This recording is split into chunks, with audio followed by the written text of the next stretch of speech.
L'argent ne rend pas heureux les riches. Il rend heureux les pauvres. Imaginez que vous gagnez 1 franc par seconde. Bon, ce n'est peut-être pas impressionnant, mais jouons le jeu. Au bout d'une semaine, vous avez environ 600 000 francs CFA. Pas mal pour acheter une moto. Mais si vous voulez atteindre le milliard de francs CFA, accrochez-vous. Il vous faudra environ 32 ans. Voilà pourquoi si quelqu'un dit qu'il va devenir un milliardaire du jour au lendemain, offrez-lui un peu de patience et une bonne chaise longue. On a souvent tendance à voir la richesse au Togo comme une question binaire. Soit on est riche, soit on ne l'est pas. Mais en réalité, il y a plusieurs niveaux de fortune et chaque étape modifie la manière dont on vit. C'est comme passer d'un taxi moto Zemidian à une berline climatisée. Alors, découvrons ensemble les niveaux de richesse ici au Togo et vous verrez ce que chaque niveau permet de faire. Attention, ça risque de vous donner envie de viser plus haut. Ah, les riches au Togo, ils ne voient pas les choses comme tout le monde. Leur relation avec l'argent change à chaque étape. Pour eux, les prix ne sont plus qu'une formalité. C'est un peu comme passer d'un gari simple à un bon plat de foufou avec de sauce et de viande de brousse. Prenons 2 exemples. Une personne gagne 500 000 francs par mois et une autre personne gagne 500 millions de francs CFA. Pour celle qui touche 500 millions de francs CFA, acheter un smartphone à 400 000 francs, c'est comme pour nous acheter une banane plantain à 100 francs. Et une voiture à 20 millions de francs CFA, c'est l'équivalent de sortir 2000 francs pour eux. Une maison à 200 millions de francs CFA, pour eux, c'est juste une journée de shopping au grand marché de Lomé.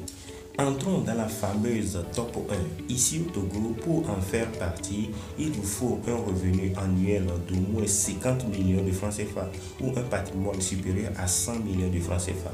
Pas si mal, n'est-ce pas? À ce niveau, vous pouvez vous offrir une maison confortable dans les quartiers comme Didjolé, Tokoin et une voiture sympa pour éviter les transports en commun. Peut-être même une maison de vacances à Balimé. Mais attention, ce n'est pas encore la liberté financière complète. Vous devez toujours travailler, surveiller vos dépenses et les voyages en Europe ne sont pas encore sur un coup de tête.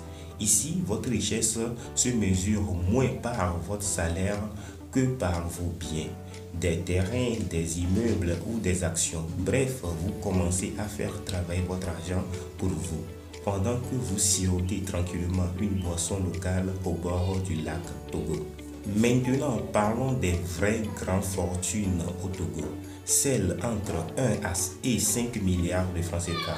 À ce niveau, vous êtes probablement à la tête d'une grande entreprise, peut-être dans l'import-export, la construction ou même les télécommunications. En gros, vous commencez à jouer dans la cour des grands. Les événements mondains, vous êtes invités à toutes les soirées VIP de Lomé. Et si vous voulez passer les fêtes à Abidjan ou même à Paris, simple un coup de fil à votre agence de voyage, vous êtes le genre de personne qui peut acheter une villa à Lomé pour ses enfants ou faire du shopping à Dubaï sans vérifier le solde de votre compte bancaire. À ce stade, vos décisions financières ressemblent plus à des choix de luxe. Dois-je prendre ma Range Rover ou mon 4x4 Mercedes pour aller à la plage? Enfin, nous arrivons au niveau ultime, le milliardaire togolais. À ce stade, les soucis matériels sont derrière vous. Vous pouvez acheter une île sur le fleuve Mono, un immeuble au centre de Lomé ou même un jet privé pour vos escapades en Europe. Vous en faites plus la queue au guichet d'aéroport, vous êtes directement conduite à votre jet privé. Voici une petite anecdote amusante sur ce niveau de fortune.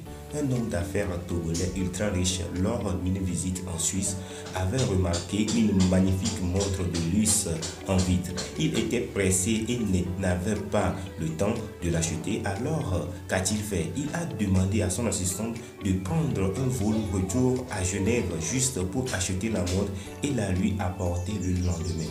Vous imaginez, certains d'entre nous calculent encore s'il reste assez pour du crédit de téléphone pendant que d'autres envoient des gens à l'autre bout du monde pour les accessoires. À ce niveau, vos décisions financières ne sont mesurées plus en termes de budget, mais plutôt en termes de caprice. Comme se demander si l'on doit organiser une soirée privée sur son yacht au port de Lomé ou bien inviter quelques amis pour une retraite tranquille dans une villa à Agodrafort. Mais comme on dit ici, même avec des milliards, on ne peut pas acheter la paix ou la paix d'esprit ou la santé. L'argent ne rend pas heureux les riches. Il rend heureux les pauvres. Ah ouais, non, c'est un philosophe. Pour dire c'est un vrai philosophe. Non, explique, hein, mais moi j'ai déjà compris. Explique. Pour dire que c'est quand tu es riche que tu sais que ça ne te rend pas heureux. Ah non, c'est bon. C'est tellement vrai. Regarde, c'est pour ça que quand tu n'as pas d'argent, que le riche te dit que l'argent, c'est pas ce qui fait le bonheur. Tu comprends pas. Tu dis, il se fout de moi, tu vois un peu. Mais il faut arriver là-bas pour comprendre que c'est pas ça. Donc laissons-nous arriver là-bas. Par contre, il dit que justement, c'est ce que tu disais totalement. Pour le pauvre, l'argent représente le bonheur parce que l'argent va lui permettre de régler les soucis du quotidien qui rendent sa vie infernale. C'est ça. Un enfant qui tombe malade, l'école des enfants, ainsi de suite. Et l'argent permet de régler ces petits problèmes. Mais en réalité, quand tu as fini de régler ces petits problèmes, tu te rends bien compte qu'il faut beaucoup plus pour être heureux. Si après tout ça, vous vous sentez pauvre, détendez-vous, regardez autour de vous. Si vous avez un toit, de l'eau courante et un téléphone pour regarder cette vidéo, vous faites partie des 25% les plus riches au monde. Et si tout cela vous motive, sachez que vous avez la probabilité, les compétences et la volonté pour grimper les échelons. Ici au Togo, ce n'est pas forcément en gagnant un salaire que l'on devient riche, mais en créant des actifs immobiliers, entreprises, agriculture. Le tout est de faire travailler l'argent à votre place. Alors, pourquoi ne pas apprendre à jouer ce jeu? N'oubliez pas de vous abonner, d'activer la cloche de notification et de partager cette vidéo avec vos amis qui veulent aussi découvrir le secret des niveaux de richesse au Togo. Alors, on se retrouve à très bientôt.